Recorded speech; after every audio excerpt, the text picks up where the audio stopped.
Good morning. Once again, my name is Alan Smason, president of the American Jewish Press Association.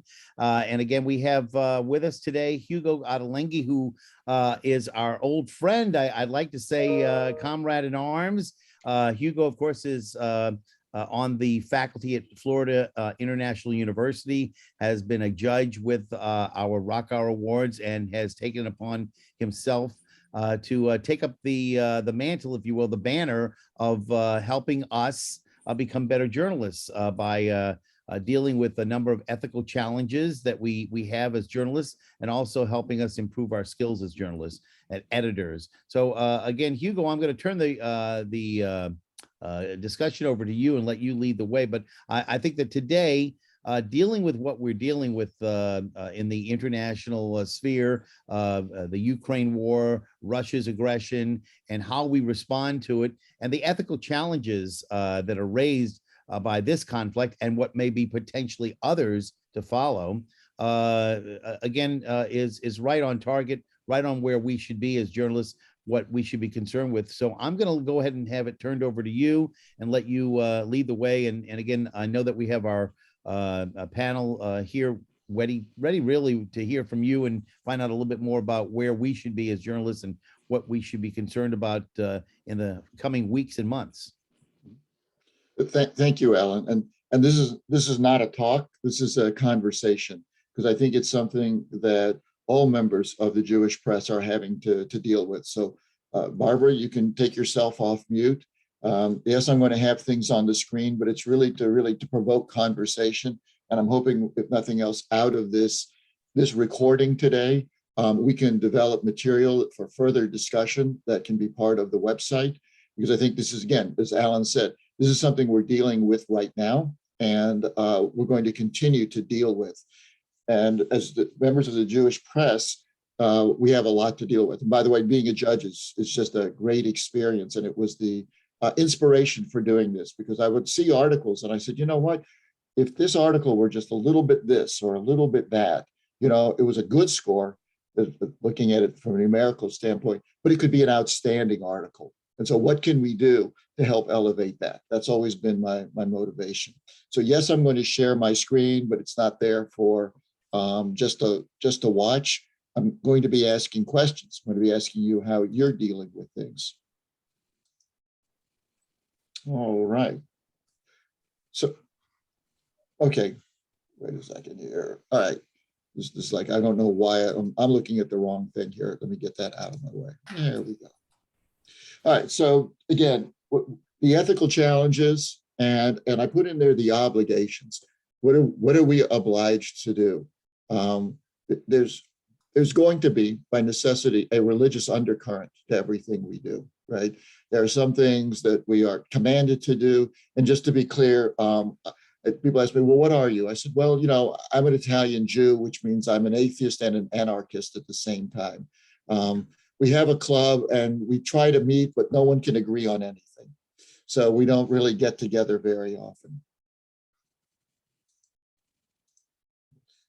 So I thought I'd pull this from the mission, because this seems to be the most relevant area. And everybody can see this just fine, right? Because Zoom doesn't actually show you what you're showing, right? And so I wanted to pull this part out.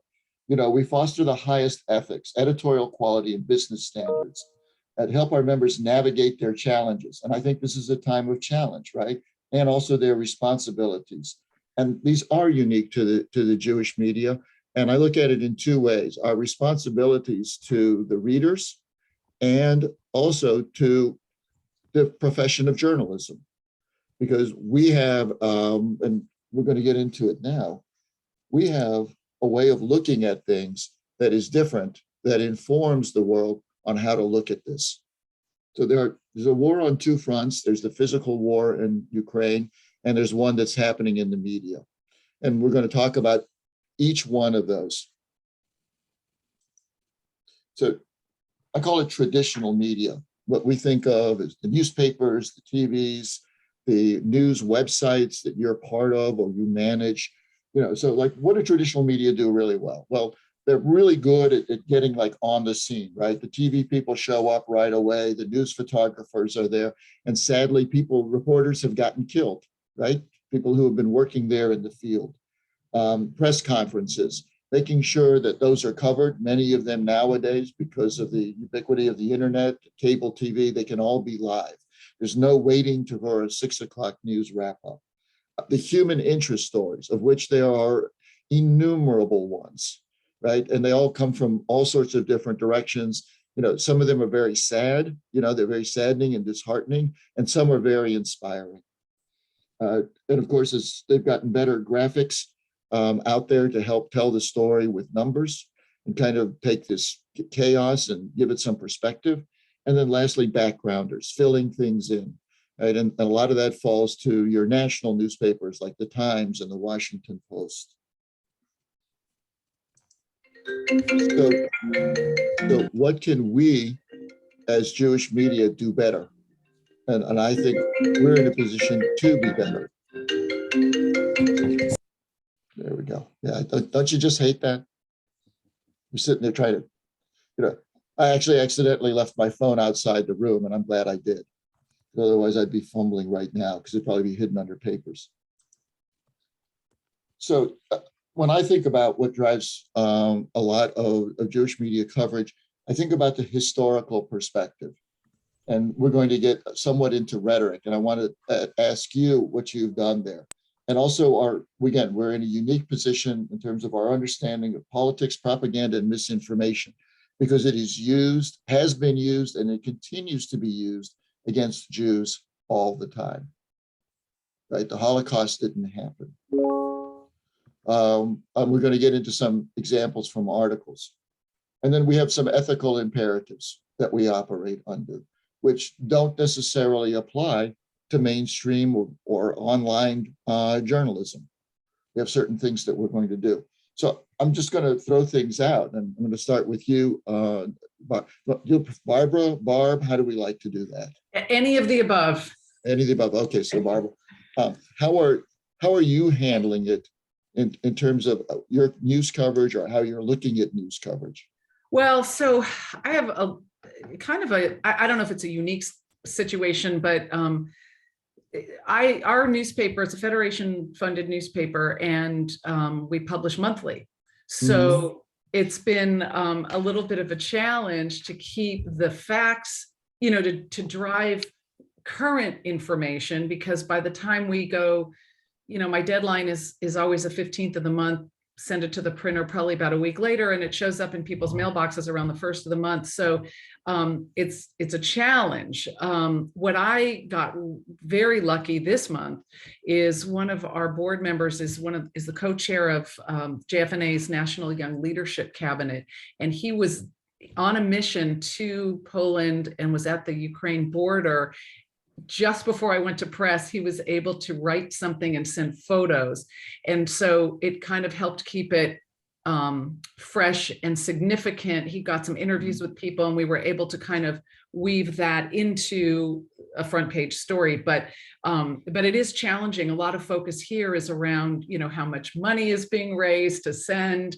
It's very difficult for me to keep it current, because we only publish once a month. I do have a website that we just rebuilt over the last several months. And so I'm working to try to be able to sort of push things out on the website in between publication dates, but that's a challenge as well. But it's been a little bit hard, to kind of keep that going. We also have in our community, we've had a big refugee resettlement effort around the Afghan people who have come to Nashville. We have quite a number of them. And so they're gearing up to hopefully welcome some of the Ukrainian people as they come in. And I know that will actually be a lot more interesting and relevant to our community as those people hopefully are able to be resettled. I'm sure many of them in Nashville. We have a lot of Ukrainian people here. So, that's what I've been sort of up against. How about you, Lonnie? We have sort of a very opposite challenge of Barbara in that we're only online. We don't have a print component. So we don't really have those same sort of challenges. But we also we don't have a JTA subscription, so any coverage we've done has all been locally generated content, trying to find, and we tend to focus on fairly hyper local issues whenever we can. Certainly some have a larger, or sort of local, a local hook, but with larger components, but they tend to be a little more, not necessarily, it's news and feature. So we're trying to find different angles and different storytelling components that we can do to sort of tell the story and really tell the stories of what local people are doing to help without really, we're not on the ground there. We don't have access to on the ground coverage. Like, we'll link to stuff where applicable in stories, but we tend to really focus more on as much as we can, the local hook as we can provide. Have you given over space or looked at doing that to, say, first person articles, or where they can offer a perspective, someone who, whose family has come from Ukraine and is now part of the community? And that's for you as well, Barbara. Well, it's interesting. We have a part-time editorial fellow who's, he's a first generation, I don't know if he would want me calling him, Russian American, certainly from the former Soviet Union. His parents both immigrated in the late 70s, early 80s in that push. His mother is from Ukraine. His father's from Belarus, or vice versa. No, I think that's right. His mother's from Kharkiv. And so we've also had some podcasts where he's talked to people who are which are definitely a little more of a national perspective or international perspective, talking to people who are either raising money for people there, and somebody else who's Belarusian and is like a sort of TikTok star in a way, doing like these explainer TikToks that have been really interesting. So we're trying to do as much, sort of in the multimedia way that we can, but we certainly we haven't turned it over yet but we certainly aren't opposed to it. We just haven't done a specific call out for people to write about it yet in that way. Yeah, I'm always thinking that, if you can get like a perspective like that, someone who's first generation, who's, as personally as close to it as possible without being there, that's a great opportunity to share insights that help people understand what's going on. And it makes it local because it's a person who's part of that community. And certainly that's a way to approach it. And I like the idea of the tell us about one or two of the TikTok explainers, because that sounds like it's not stuff that we're doing. We are not on TikTok. I am probably 3 times the age of the TikTok demo. I don't have an account. I don't watch stuff on TikTok unless my colleagues that are half my age are sending me stuff. He did an interview with somebody who is doing TikToks that sort of trying to fight the Russian propaganda about what they're doing. And from a Belarusian perspective, that's really it's an interesting perspective, because they have become as tied up in this as Russia has in some ways. Yeah, but no question about that. All right, so I always mispronounce your name. Is it Fagi or Fagi? Every time I do this, make this mistake. Fagi. See? Fagi. You had it right the first time. Okay, so Fagi, what have you been working on in connection with this, and what are some of the challenges that you're facing? So I've been running a lot of stories on this for Chabad.org, for their news department. And in terms of some of the challenges, obviously one of the big challenges is the language, because I don't speak the language at all. So it's trying to find people who can talk in English, and luckily many of the Chabad emissaries do speak English, but the people that they're helping, and those are the people that I really are the people that I want to be talking to, sometimes they do and sometimes they don't, so that does present problems. Sometimes the story will have to be reassigned to somebody who can speak who can speak either Russian or in some cases Hebrew, because some of them do speak Hebrew. So that's definitely been a challenge. The other thing is like knowing or trying to find like, you know, and I think this is true not just of Jewish media, but of media in general. You know, you don't want people to get tired of hearing the same story. You know, like, oh, these people evacuated from Kharkiv, or they, you know, here's what happened in Mariupol. Not that we know really what's going on in Mariupol, but it's all terrible.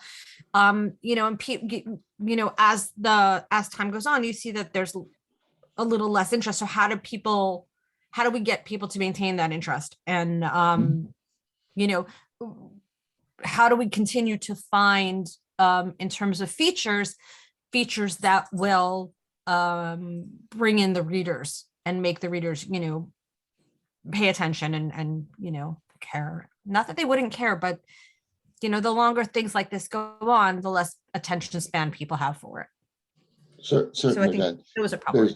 Yeah, and with these shorter news cycles, the fatigue sets in sooner than later, right? Yeah. And getting back to Barbara's, you know, if everybody's only publishing once a month, it stays fresh much longer than say Lonnie, where, you know, he's revising his, whatever your main page, landing page, main page, you're probably turning over what percentage of the content every day or every week? We try to have at least one new piece every day. It sort of depends. Like, I didn't have a new piece today in part because I basically worked a 21-hour day on Tuesday going to the Holocaust Museum for the day with a group from Minnesota. So I wrote like a big piece that night from sitting in Reagan Airport, finishing that off to run yesterday, and then had a hard time even reading emails yesterday. My eyes were so shot. So you know, we'll pick that coverage back up. Hopefully tomorrow is the plan, but like, it tends to be fairly fluid. And, you know, we're also trying to manage, you know, and it's a hard time of year because we're also trying to manage Passover coverage coming up with all of the other news. And so I think it becomes sort of a different challenge of how do you prioritize so everything that you're doing doesn't get lost in the wash, so to speak. Sure. Totally hear that. Are any of you, you know, for example, Fagi, are you giving, when you're doing your stories, is there's a historical perspective that you're putting into it, or Barbara, is that somehow fitting into your coverage? For me personally, no. There may be other writers for Chabad who are doing those kinds of pieces, but those are not, you know, other than saying, you know, this, you know, they've been here, you know, this particular person has been there for like whatever it was, 20 years or something like that. But an overview historically, that not in my pieces, no. Okay. I did write an overview. I can't remember. It must have been the March issue because it was right after things kind of blew up over there. And I wrote sort of an overview setting up kind of what I hoped wouldn't have to happen, but has happened, you know, the unfolding coverage. But it was very surface in a way. It was just sort of getting people up to speed on what this is and, you know, how this impacts our community, our Jewish community, not just here in Nashville, but ongoing. I haven't really circled back to that, mainly because I've only had one more issue since then, and you know. Sure. I understand. Like you say, that's where the way Lonnie operates is that place where you can fill in and you can be as current as you want with that, and then look at the monthly as a way to maybe not so much aggregate, but to take a longer perspective, a longer view of what's going on.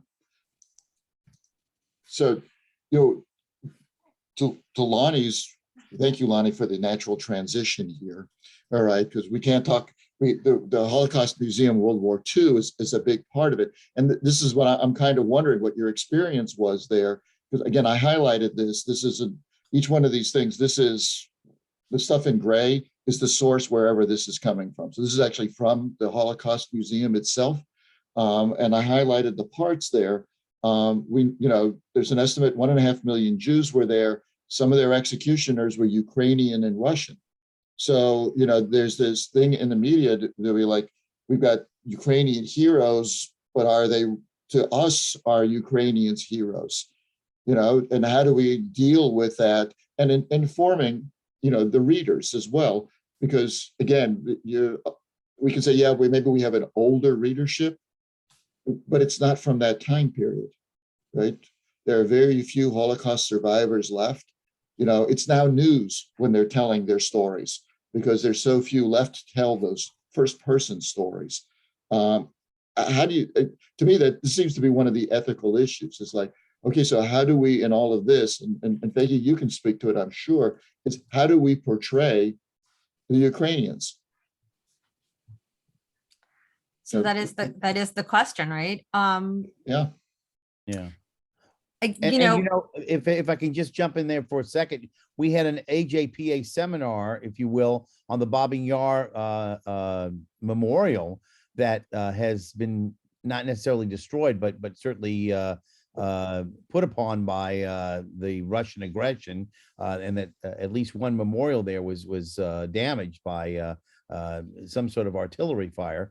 But the point is that Natan Sharansky, who grew up in Ukraine, described that his neighbors were not too kindly to Jews, and that one of the reasons he wanted to leave the Soviet Union at that time was that he felt that he was in danger, that he needed to be able to practice his religion freely in the state of Israel, but also that he didn't trust necessarily his neighbor's intentions. Yeah. And Alan, by the way, feel free to get in on this conversation. This is for everyone here. Again, this becomes like one of the ethical problems, right? We all know federations, like our federation down here in Florida, is very big on raising money, the joint, all of that, right? To help the Ukrainians. And then you look back and you say, yes, but look what the Holocaust Museum teaches us, what it informs us of. And I'll add one other thing about our local federation, Arnie Fielko, who's a former Saints executive, former CEO of the Retired NBA Players Association, and a former city councilman here in New Orleans. He and his wife, Dr. Susan Fielko, have adopted two daughters who have siblings who still live in Ukraine. And so their journey, if you will, is very personal. They have dogs in this hunt, as it were. And so, if something happens to any of their daughter's siblings, they're concerned. They've been there, they've visited those people. So, it takes on a personal note. And again, I don't know that many people in federations have that connection like that. Yeah. So Lonnie, did it come up during the tour? The situation in the Ukraine and the history of the Ukrainians toward the Jews? It actually did not, which sort of, so one of the people who I toured with, I sort of bounced around and talked to people. There were about, I think, 150 or so total that our JCRC brought on this trip. A lot of students and educators, a lot of military from our National Guard here. And so one of the things I learned from somebody who was leading some people who used to train. She spent 5.5 years training teachers to teach the Holocaust for the museum. She explained that like the permanent exhibition is the permanent exhibition, and the rotating exhibitions rotate like every 5 years. So something that happened, the museum is great, obviously, and it's really important, but it's also not built to pivot quickly when something like this happens. Which is like, I'm certain because, being there as a journalist, not just as a tourist, I'm sure there is, I probably saw 20% of what I should in trying to talk to people and also take everything in. It had been my first time there in almost 25 years. So it's hard to know, how they will address it going forward. But I think, it's always, my take on history is that it's obviously really complicated, whether it's this or anything else. And, Ukrainians now shouldn't necessarily be judged based on what the ancestors of, from their country are judged on. And Mhm. so I think you can address the complexity without ascribing any, motive or ill intent now to it. And I would say when I've been in, when I have interviewed some of the Chabad emissaries, they're very quick to say that, like, there was one person who was saying, and I can't remember if he said this to me or said this to somebody else, but that I think it was actually in a webinar that he was participating in. He said, so it wasn't directly to me, it was to a broader audience, that there were Jews who were like, there were Ukrainians who are not Jewish, but who were seeing videos of like Jewish kids praying for, the end to war or something like that. And these non-Jewish Ukrainians were coming over to him and saying, we're only being successful because your people are praying for us, or something along those lines. And I'm probably butchering it because it's not a direct quote, but I would agree with Lonnie. Like, we can't necessarily say, well, because of what happened during World War II, we shouldn't be helping now. I mean, Germany, if we're going to say that about anybody, I think we'd have to say that about Germany and Poland first anyways. Right. And they're two of the countries that are doing the most to help Ukraine. So it like I say, it gets messy and complicated. Absolutely. Again, I didn't mean to implicate that we Ukrainians aren't deserving of that, but there may be people who might take that viewpoint. Oh, I'm might sure, say, yeah. There's something, we can't just go in there and say, this country has always been great to Jews, because that would not be the truth, right? But on the other hand, you've got this, and this is really what I wanted to talk about here, is like, this gets complicated in navigating when you get someone who submits an article, who wants to do a podcast and wants to talk about it. Or Lonnie, even like you say, I can't believe that the Holocaust Museum only changes it every 5 years. I mean, that's like that. Part of it's like biblical length time to change one, right? It's like, well, we've been here for 5,000 years. So you know what? 5 years is like 2 days. So, so what? But at the same time, you need to be relevant, because there are people who's in that gallery, in parts of the exhibit, and people are going to see that and say, well, wait a second, there's this thing happening over here and this thing happening over there, and is Jewish media. And truthfully, to a certain extent, people are going to look to, and Alan, I think so, to the Jewish media for guidance on this. They're going to look to Jewish leaders, like, how do we navigate this? Right? How do we talk about this? Because they don't have the historical perspective we do. I want to make sure we get to the others. And like I said, there's so much more here. So now we talk about cancel culture, right? Which we're all familiar with, right? And now there's the discussion, should we cancel culture? But it gets kind of complicated really fast also. None of this stuff's easy, which is okay. We're all comfortable with uneasy stuff, right? That's like, why do you, like Jews, is like, it's the toughest religion around because it's so complicated here. And it infects everything we do. So, here he's talking about how, well, now, I've got Tchaikovsky and Shostakovich and Rachmaninoff being canceled, right? And I think I looked it up, and isn't Rachmaninoff Jewish? Yeah, okay. So now he's in the position of defending Jews who are Russians against the world, and saying, well, so now he's like, well, he's using them as cover, or is that what's happening here? And how do we sort that out as well? Because, there's a long time you couldn't play Wagner, right? He was canceled. So where are we on this? I think Alan wants to say something. Well, no, there's a reason, Wagner was an avowed anti-Semite. We wouldn't want to, Right. We wouldn't want to, promote his agenda. But I have to say, and Israel, the Philharmonic, Zubin Mehta, and other people like that were brave enough to, to bring forth, Wagner to Israel. And again, being a student at my university, I even played Wagner from time to time on the student radio station. I mean, as much as I detested the man, he was an artist whose worth cannot be underestimated in terms of his influence on opera and many other things that he had to do. But in terms of his being an example of somebody who we might want to use to consider I mean, he's not exactly a likable fellow, and certainly was probably jealous of a number of people who were Jewish, who were talented, like Meyerbeer, and who were much more successful during Wagner's time than he felt he should be. So some of it was born of jealousy and our artistic temperament, and some of it, was essentially just fueled by anti-Semitism. In terms of Putin, though, Putin actually, has been utilizing whatever he can to justify his actions. And again, it depends on where you go, I guess, to get that information.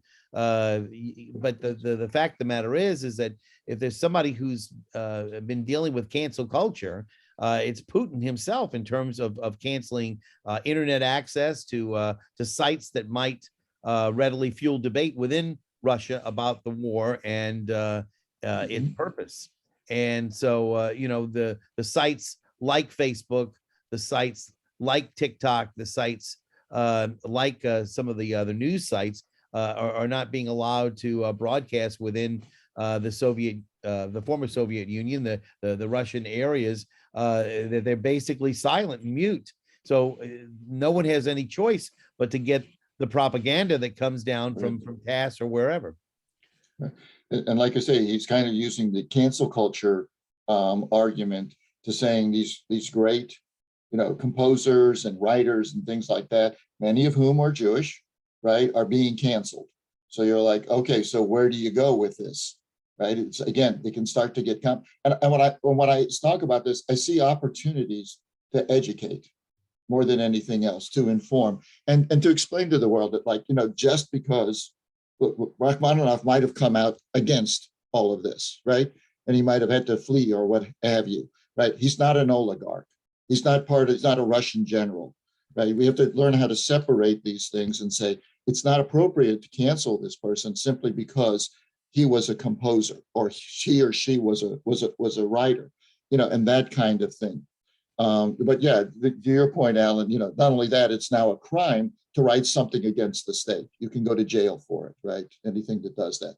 And that kind of, and then of course, this is the thing that kind of gets to me the most. He's using the Nazi argument to do this. And I'm like, he doesn't get to do that. Let me just add, as far as I know, Rachmaninoff was not Jewish, Tchaikovsky was not Jewish, and Shostakovich was not Jewish, although Shostakovich, sure? But Shostakovich did write the Babin Yar symphony, which I think was symphony number 13. Yeah, but Rachmaninoff was born to the aristocracy in Russia, and of course was part of the church. And Tchaikovsky, of course, was definitely committed to non-Jewish ways as well. So I'll leave it at that. I'm sure we could find Jewish composers, painters, writers who were Russian. Yeah. And say, and he lumps this all together. He says, you're canceling anything Russian, right? Right. So right. I think it's a matter of national pride in what he's talking about. Those are three people. Now, remember, though, that Shostakovich did fall under suspicion during the Second World War, et cetera, that his works were not always taken up by the Soviets as being necessarily within the revolutionary spirit of what they were promoting. Several the symphony Babin Yar was something that they took a dim view of as well, because of the fact that it promoted talk about a massacre against Jews. So again, Shostakovich was not always able to exercise his artistic freedom under the Soviet controls. Right. And I think here, when we get talking about, he's liberating Ukraine from the Nazis. I'm like, okay, so, to us, it's like, it's kind of obvious. At the same time, yeah, go ahead, Barbara. Sorry, no, the thing that to me stands out that we're not talking about at this point, and maybe this is coming in your presentation, Hugo, is that the president of Ukraine is Jewish and descended from Holocaust survivors. I think you're 1 or 2 slides ahead. Okay, thanks. I'll hold off then until we get there. Okay. All right, but again, here's the thing where it needs to be kind of explained, because studies have shown people don't understand what happened with the Holocaust. They don't understand what happened with the Nazis. And you're like, well, do we have to tell this story again? And I'm like, yeah, because people are using the lack of knowledge and twisting information to say, we're the anti-Nazis people. And we're like, no, that's not the history. No, that's not. And also, you don't get to decide that stuff. So again, here, this starts to get to, again, the complicated situation here where, is everybody a bad guy? Which, by the way, suits his means. He's happy that if he can he can make this less of a moral equivalency, then maybe he can diminish support for the Ukraine or for its people by looking at its history, looking at the fake Nazi government and all of that kind of stuff. And he's willing to overlook the facts to do that. So, and again, that gets to that tone. And I think that's where the Jewish media can really do that. It's like, here's the right tone. Our ancestors have lived through this. We've been in these countries. We went through the Holocaust. We understand this better than anybody else. We understand the complexities of this and everywhere else. And that's kind of, Lonnie, where I was going to it with either podcasts or this or that, giving people an understanding of this as much as anything. Because I think it's, you ask yourself, okay, so ultimately the Jewish community and helping the world, okay, so how is the right way to get through this? Because it's not that simple. And so let's go on and mostly. So we've got Fox News, Jews, and the Russian media, right? Which makes it very complicated again here in the United States, right? So, when Tucker Carlson, he's not talking to himself. When he goes to that question, before that happens, it might be worth asking yourself, why do I hate Putin so much? And as we know, it ended up on RT. So they were happy to do it. And there it is with the Russian subtitles. This also complicates the job. And I want you to think about that and say to yourself, okay, so we're in American media, and who gets to respond to that, and how do we get to respond to it? So, because there's someone out there who can answer that question and give that perspective. And maybe there are your readers who are asking that question themselves.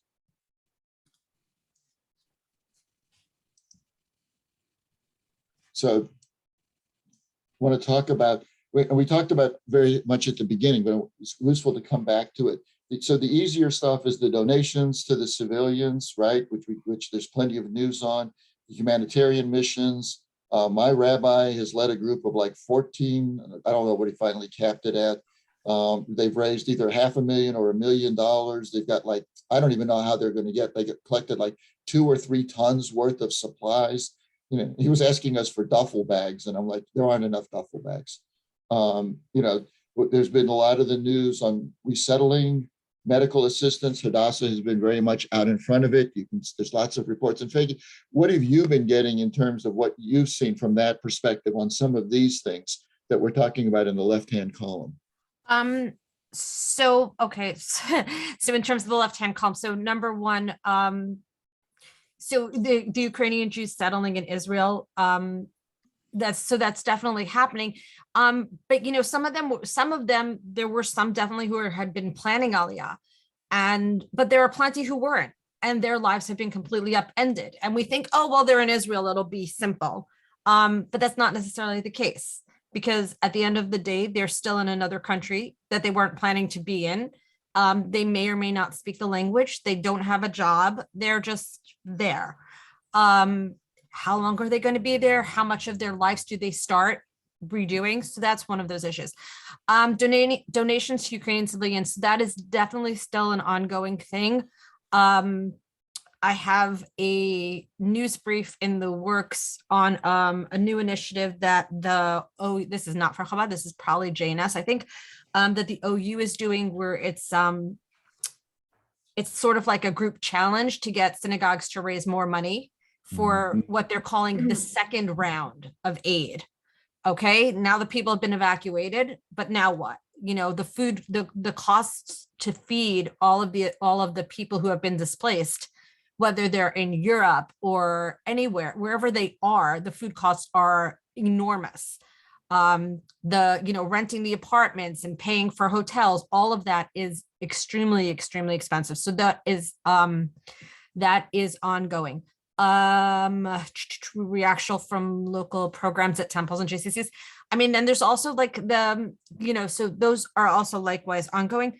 Even the little fundraisers, if you can find like kids in your neighborhood who are doing like fundraising kinds of things, that's like the perfect human interest story. People love to read that. So there was a girl who got together here in not far from where I live in a neighboring town, got together a bunch of friends. They did a whole bake sale. It ended up being an absolutely adorable story. It was a story for some local media. It had more, because of when it happened, it was more of it had a Chabad connection. So it ended up getting a lot of play. There was one other thing that I wanted to say with regards to this. But I'm going to let somebody else talk while I try and remember what the third point was that I wanted. So while we're doing that, I do not know who JH Jewish Community is, but if you would unmute yourself and join the conversation and maybe talk about what you're doing. Hi, everyone. No, I'm just here to listen right now. I think is fine. I'm finding it fascinating. I'm in Jackson Hole, Wyoming. I'm a former newspaper publisher and owner, but also executive director of the local synagogue. Okay. Well, so what is your synagogue doing? Doing for what? I couldn't hear you. Say again. For the Ukrainians. We posted some links, and our local firefighters one of them is Jewish, and they're doing a fundraiser. And we actually helped out the Russian club. The Russian club is actually an amalgam of a lot of Eastern European locals and some Russians, and they held a fundraiser for Ukraine. Well, there's an interesting story right there. Yeah, it's a very interesting story. So I wanted to get to. I know it's interesting. You chose a picture of Gil Hoffman, who is. Well, actually, I heard him. He was. I think he was there. He wasn't planning to be there, but he ended up there. And actually, I heard him speak at a Hadassah breakfast one morning. And so when I saw his report, I said, "Oh, let's put Gil in there." Yeah. Well, he of course is married to Mayan, one of our former members, and who we hope to get back very soon, because she's just a delight to work with, and he's a wonderful journalist. I actually would say that I don't think of anybody here tonight who's had a Shabbat dinner with Gil and Mayan, but it's been a pleasure to be with them and their kids. So I hope that maybe they get to see this later on down the road, and they know how much they are appreciated for all the hard work that they do. Yeah.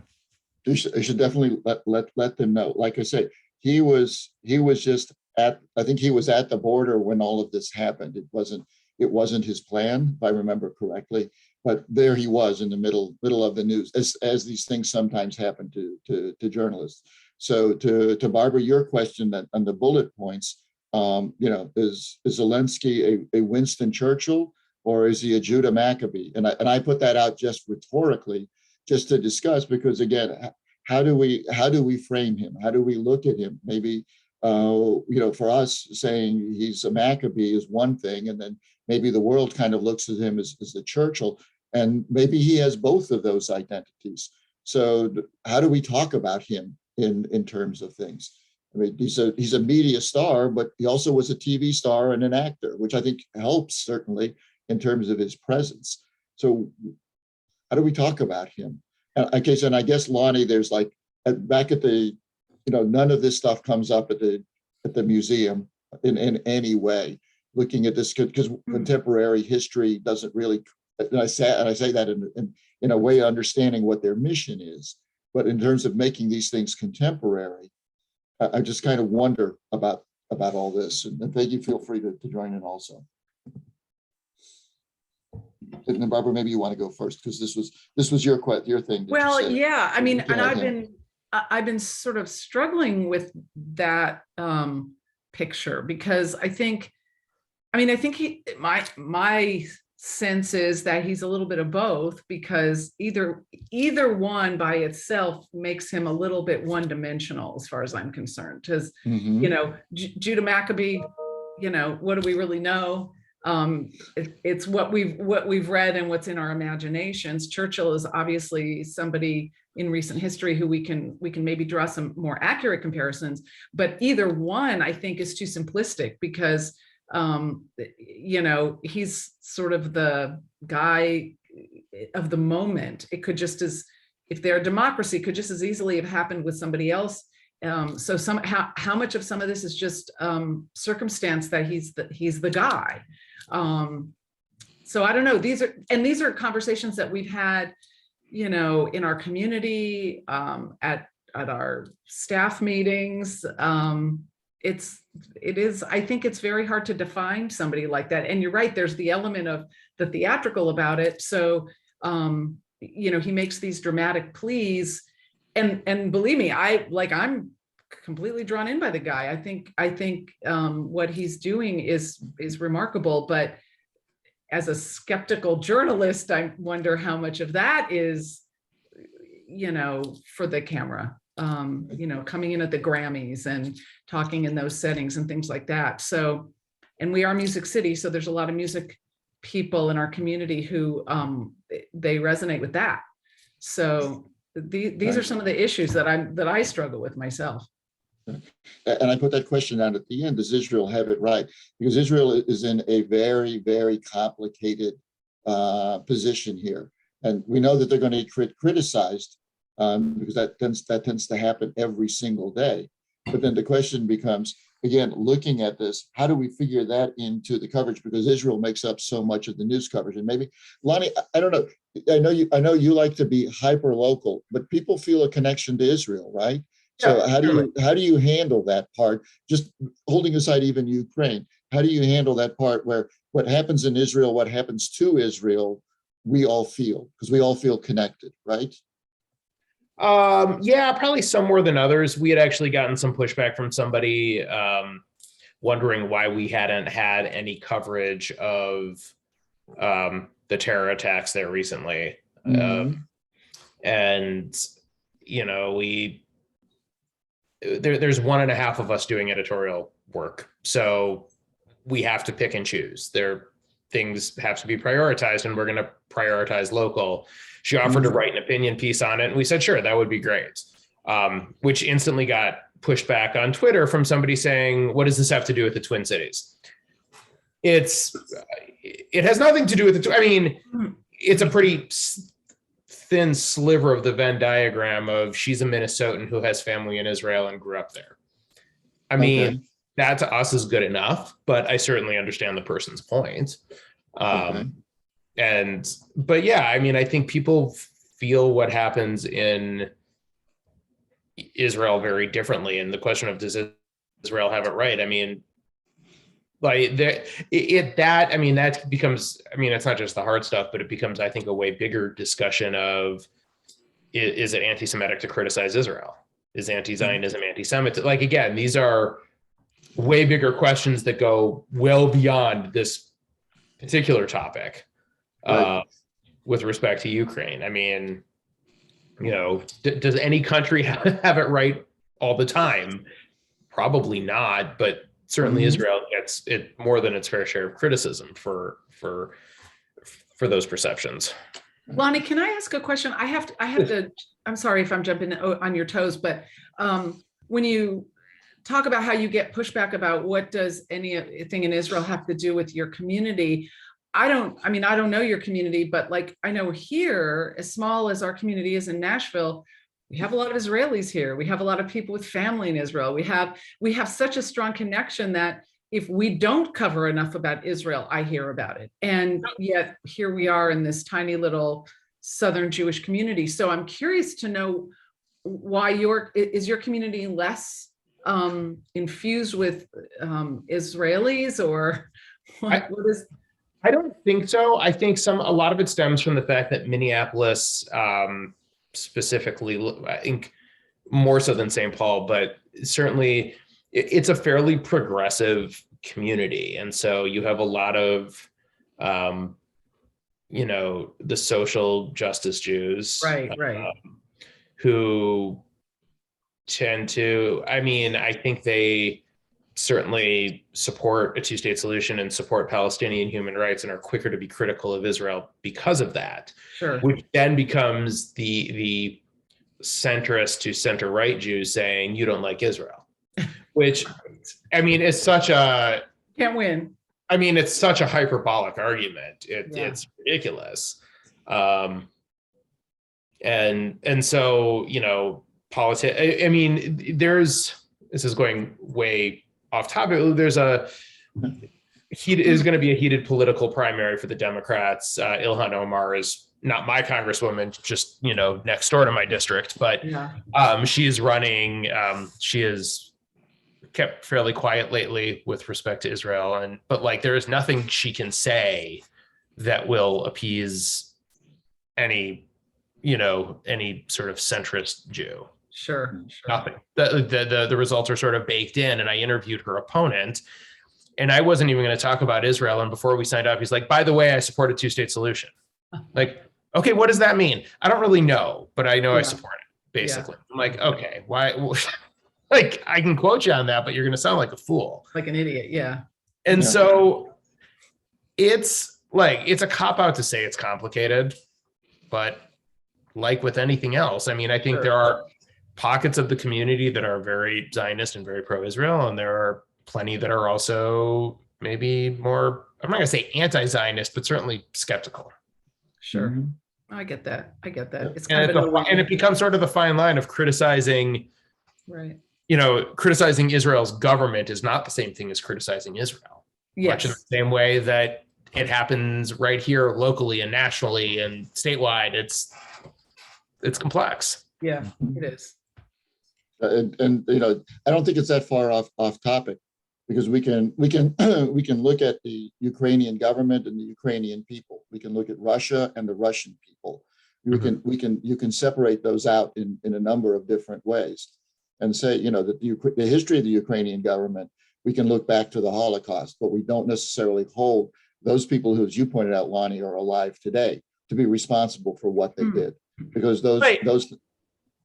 And I agree with that, and I think that